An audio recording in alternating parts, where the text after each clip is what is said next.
I still have my up and down days. I don't feel completely over it as such. I returned to the doctor a few months ago again with regards to anxiety and depression. I felt like everything was getting on top of me again, and I felt like it was starting to spiral out of control. I wasn't able to find the balance, although reducing my hours was great. Again, I just felt like everything was just getting too much. Housework is a big issue for me. If I know in the back of my mind that housework hasn't been done, I start stressing out quite badly. I was taking a lot of things out on Derek, which again weren't his fault. We try and work as a team a lot of the time. We get a lot of support from both mothers who actually do childcare for Sophia. But again, I also feel some kind of guilt and stress, anxiety from that side.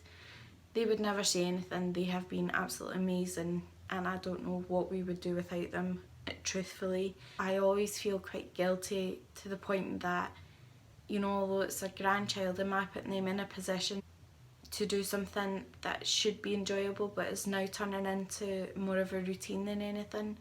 I felt like we were constantly coming in, making dinner, packing bags, bathing, doing washing, doing housework. And again, I just felt it was absolutely constant. At weekends we were trying our hardest to do so much and cram so much in because it was the only time we had together. I think sometimes, especially during the Christmas break, it made me realise that life is really just, it's too short, and we need to live for today and not tomorrow.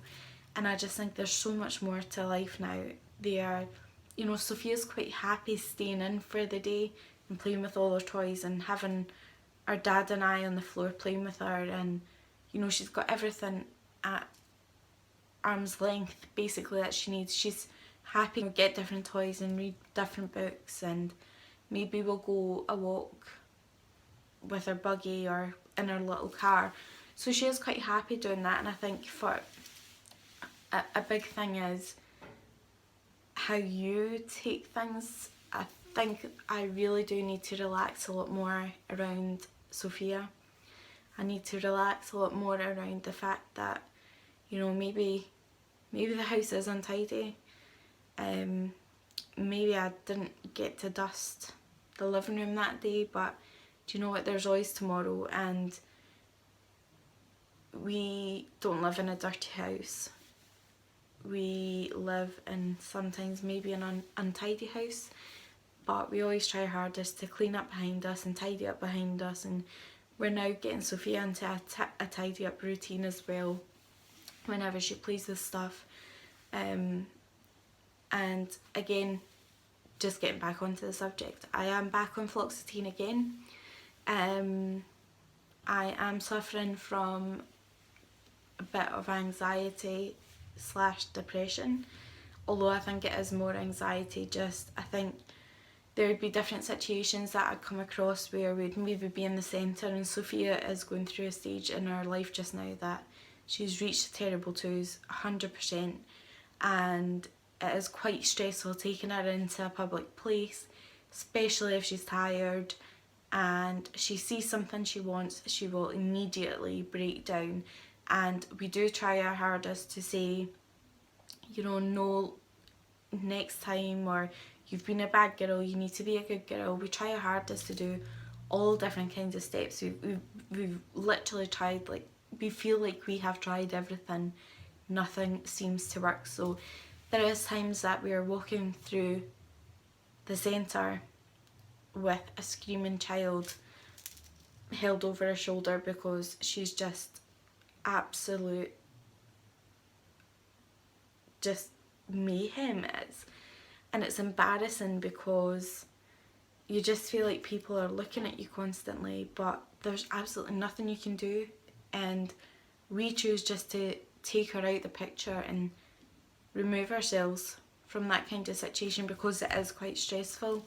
So from that point of view, again, my medication has actually helped me relax a lot, and instead of getting myself panicked because people are staring at me or, you know, that kind of thing, I've just actually realised now that this is just a part of life, and, you know, no matter what anybody says, everybody goes through it. everybody goes through it. There is no perfect child. I'm sorry. I just don't agree with that. Yes, you can get well-behaved kids. Sophia, in my eyes, is a well-behaved kid until she gets tired, and she turns into what we call Damien or Hurricane Sophia, because she is so angry. She cries, she throws herself on the floor, and for me that's really quite embarrassing, but that's something that I've had to deal with. So from that point of view, I do feel a bit more relaxed now. I'm starting to come to terms with, just accepting the way that our life is, and maybe we don't always get to do the things we want, but we try our hardest just to get on with it. It's not been an easy ride for me, I have to admit. It's been, I would definitely say it's probably been the hardest 2 years of my life so far. I knew it was going to be hard, but I never knew how hard it was going to be.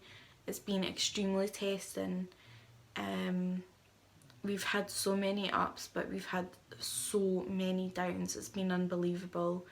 There's been times when Derek and I have chosen to walk away from each other. There has been times where, we've had to walk out of the house because one or the other has got so upset or uptight, and we've had to remove ourselves from the situation. It's just extremely difficult. I have never ever been challenged with a harder situation in my life. I love Sophia to pieces. I love our family.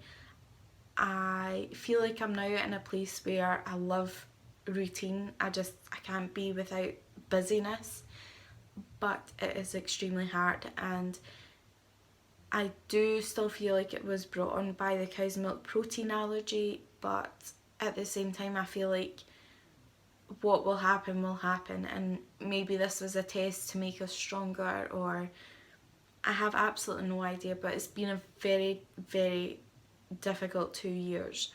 I asked the doctor, where did he think this came from, because it felt like, again, it just came out of absolutely nowhere. And he actually told me that if you've suffered from depression or postnatal depression previously at any time in your life, you are more likely to suffer another 2 times in your life before you will feel completely back to normal. So I'm kind of hoping that this is the last time I'll feel like this. It's absolutely horrendous. I have to be honest that I didn't always believe in mental health so much, I would say. And I always thought I would never be one of those people. I would never be somebody that needs medication to make me okay. But I am, and I'm not ashamed of it, and I don't think anybody should be ashamed of it. Unfortunately, it's something that I am unable to control without medication. Apart from no brain, there are chemicals that don't mix or aren't there. There is something missing there that I am unable to control, and fortunately there is that medication that I'm back on fluoxetine again, which again the doctor said is such a mild antidepressant that it might just take me back up to the level of where I need to be rather than anything else. So I have noticed a huge difference with the fluoxetine again. I hope, really, really hope that I don't need to be on it for the rest of my life. But I'm also at the point now that I think, if it makes me a better person and it makes me a better mum for Sophia, I am all for it. I'll 100% do it, because as long as I can make her happy and make her feel safe, and I know I'm doing the best job I can as a mum, I'll do anything. It's not an easy job. It's the hardest job I've ever done in my life. It's been completely testing on different relationships, on marriages. It's it's put a huge strain on mine and Derek's marriage, but I would never change anything. I think the whole journey that we've been through, the postnatal depression, the cow's milk protein allergy, the anxiety and depression, it has made us who we are, and it's made us a stronger family, and it's made me a stronger person, and it's also made me realise what I need in my life and where I want to go. So I do feel like everything happens for a reason, whether it's good or bad, happy or sad, but I really do believe everything happens for a reason, and if this is where my journey has taken me so far and these hurdles keep getting put in front of us, we are just overtaking them because there's nothing else we can do. But I'm certainly not ashamed of anything. I'm not ashamed of the medication that I'm on, and I'm not ashamed to say that I had postnatal depression. I think that everybody should be so honest these days, and if you feel like you are suffering, speak to somebody, speak to your family, speak to your friends, go to a doctor. You know, there's different helplines and everything out there as well, so please don't feel ashamed how you're feeling or what you're going through, because there's so many different women, men, everybody out there that goes through the exact same. So if anybody has any questions, please feel free to message me privately if you don't want to speak through Facebook, and I would be more than happy to answer your question. I hope it wasn't too long a story for you. So, and we'll see you guys later. Bye!